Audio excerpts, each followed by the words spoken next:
everyone, my name's Dean. Let's talk crypto. This is where you subscribe for daily Bitcoin updates and technical analysis.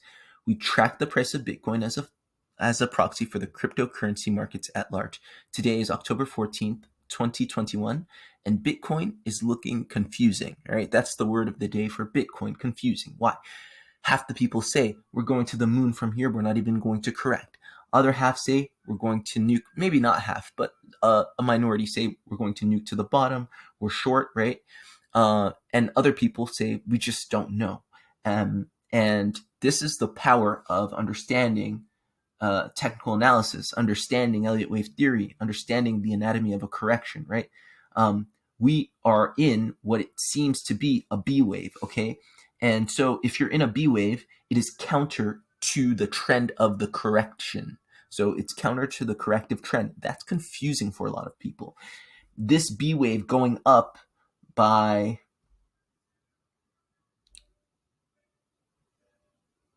10% potentially, and so far it's gone up already almost 8.5%.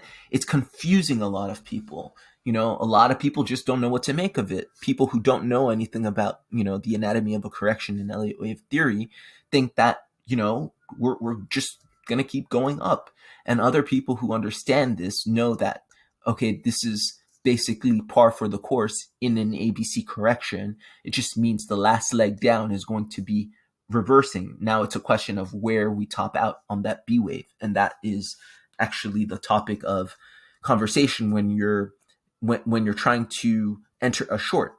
Where's the end of that B wave? Because that's the optimal point of entry. And I actually did a video about entering shorts safely that I'm going to link to up above. But that's essentially the key. That's a key strategy. That's the name of the game, entering a short. Top of the B wave, right? It's very safe, it's optimal, and it's confirmed because you have your A wave, and so you can then set a target for your C wave, right? So you have information, you have data. So yeah, Bitcoin's confusing, but it's not confusing to us, right? On this channel, we're not always 100% correct, but we know enough to know that there's such a thing as a B wave, and we can count it. And somebody, Wakir, asked, one of the community members asked that we go over the count, and I'm going to do that today. So first, let's go over the count of this B wave. Here's my count for this B wave. And so when you're counting these waves, one thing I found that was useful is to go into really small time frames. And this isn't always possible with every chart. Some charts just don't have enough data. This is Bitcoin, so it usually has quite a bit of data. And again, it depends on your membership with TradingView. If you have a free version or even a pro version, you may not be able to get as much information in your low time frame charts. So it may be harder to count. But I counted that we're in the fourth wave, a complex fourth wave correction, because when I'm talking about this B wave, right? I'm talking about this B wave. For me, this was a first wave, 1, 2, 3, 4, 5, ABC correction. All right, that's your 2. Corrected 786 or 22.4. Yeah, 786, or it corrected down to the 786, whatever percent. 100 minus 786 is, I can do this. It's 32.4%. Yeah. So that's what it corrected. And then we have the third wave, which was the longest, right? And I have 1, 2. This third wave is the third wave of 3 ends here for me. 4, and then the fifth wave. So that's 3. Okay, so that's for me an extended third wave, right? In this B correction, or this B retracement. And then the fourth wave that we're still working on, basically, and we can even count this. So the third wave for me ended over here, right at 58,391 on this chart. The BTC perp futures contract for Phemex. That's what I'm trading on, and that's my A. This is my B, so it's 1, 2, 3, right? And this is my C, just going on all the way down here. And so if you count A, B, C, and remember, A is 3, 1, 2, 3. B is 3, 1, 2, 3, and this is an extended B or an extended flat, right? How do we know that? If you pull the fibs on this, so you pull the fibs on the A. Let me turn off the magnet. You see that B ends between 1.236 and 1.618. That's by definition an extended B correction. It went beyond the origination point of the A wave, so it makes a higher high, and it's between 1.236 and 1.618. Okay, so that's confirmed extended B wave. And to calculate C from the extended B wave, you take the inverse. The inverse of this B wave, and you measure to the 1618, which would give you this should have been the end of the B wave, and more or less it was right here, this point right here, or this line right here, and you can see that's almost exactly where we are, where we're kind of fighting right there. So I hope that makes sense for everybody. This is this complex fourth correction, and it makes sense by the law of alternation. If 2 is simple, which it was, right? Look, very simple correction down to the 786, then 4 is going to be complex and vice versa. So that's why right now we're working on the fifth wave, and to measure the fifth wave, you can do two things. You can first measure it through doing an extension of the third wave, but that wouldn't make as much sense in this case because the third wave is extended. So if we took the third wave and pulled the fibs to this between the 1.618 and the 2 of the third wave, you get the fifth wave. That doesn't make sense here, right? Because the third wave is extended. So the other way of getting, because the third wave is already not proportional, the other way of getting the fifth wave is by using the inverse of the fourth wave, inverse 1618 of the fourth wave. So let's zoom in because we're on a small time frame. Let's go on a little larger time frame. Zoom in. So inverse 1618 of the fourth wave. Let me turn the magnet on. That's the low. That's the high. Oops, that's not it. There we go. High to low, rather. And so 59,412 is around the same target as you get if, so 59,412 by that calculation, and it's confluent with, let's move out a little bit so we can do this easier. It's confluent with taking the A wave, your initial A wave, right? Where are we? Well, I zoomed out a bit too much. Okay, so remember, so this is an A, B, C correction, right? To get the end of the B wave in an extended flat, what you can do is you can take the distance of A and measure between 200 and 223 you can measure between 1.236 and 1.618. That's going to give you the extended B wave target, just like we saw, just a few minutes ago, right? So that's confluent right there. And then the last thing you can do is, and this is what I was thinking, use the A wave of the B wave. So again, everything's fractal, so don't get confused. So within A, you have 1, 2, 3. That's an ABC correction within A. B is also comprised of a ABC correction, okay?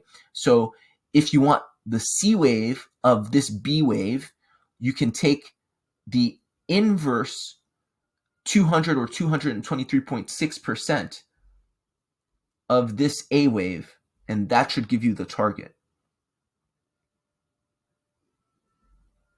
Okay, and you see 200 to 223.6%. That's almost smack dab exactly what you get when you use the other method of measurement. So you see you have confluence. That's why I've got the B wave ending over here at about 59.5, so right below 60,000. So that's why that's my target, and that's why I think we have another fifth wave to go. And then once we hit that, I'm shorting the hell out of Bitcoin all the way down to 50,000 or thereabouts. So I'm going to confirm my C wave target. Let's zoom out for a second. I'm going to confirm my C wave target once we print more candles and finish this up. And I'm going to find confirmation. I'm going to try to find confirmation with some bearish divergence. I'm going to try to make sure that the wave count is finished on very low time frame. And then I'm going to enter a short and try to get all of this profit right there. That I'm going to try and roll into some alts when they hit their low. So that's my strategy. That's my trading strategy, and that's what I'm seeing. And for Wakir, just counting this 5 waves up, and Wakir asked a good question, like because I used to have this as the B wave, and why did I change it? It's because Joel showed me that there was another count that made more sense, another community member. And so I took Joao's count and I applied it, and I thought it made more sense, so I went with it. And so I used that, and from there I devised a different ABC count. So how did I get this? Again, I used low time frame, and unless you're premium in TradingView, which costs about $600 a year, it's hard to get this kind of definition. But you should try. You should try, because even without going premium, just try to go to low time frames and see if you can count it. Here, let's go to 8-minute chart. Let's go down. Let's go to the 15-minute chart. It's just that the higher sort of your membership, the more data they give you in your charts. And the more data you have, the better you can count, right? So that looks like 1, 2, 3, 4, 5. That looks like 1, right? That looks like an A, B, C correction. That looks like 2, okay?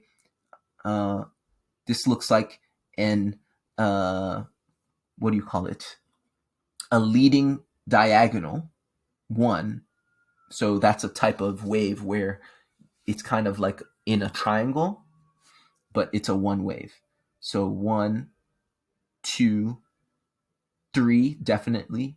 It's the most impulsive. And this is actually an extended 3, because in it you can clearly count 1, 2, 3, or 1, 2, 3, 4, 5. There's an extended 5th and the extended 3rd. So that's 1, 2, 3, 4, 5.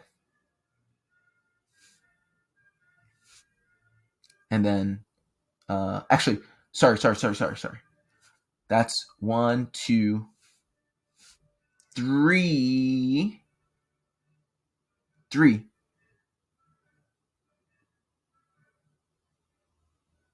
Sorry, what am I doing? I was correct. I'm confusing myself. One more time. 1, 2, 3, 4, 5. That's the 3rd wave. A, B, C correction. For the 4th wave, let's see if 4 is... So 2 looks like the complex correction, and 4 looks like the simple correction here. Okay, so that holds. And now you have a crazy extended 5th wave, and this is what Joel was saying, that I believe this is what he was saying, that the 5th wave was extended. And here it's clear that you have 1, 2, 3, 4, 5.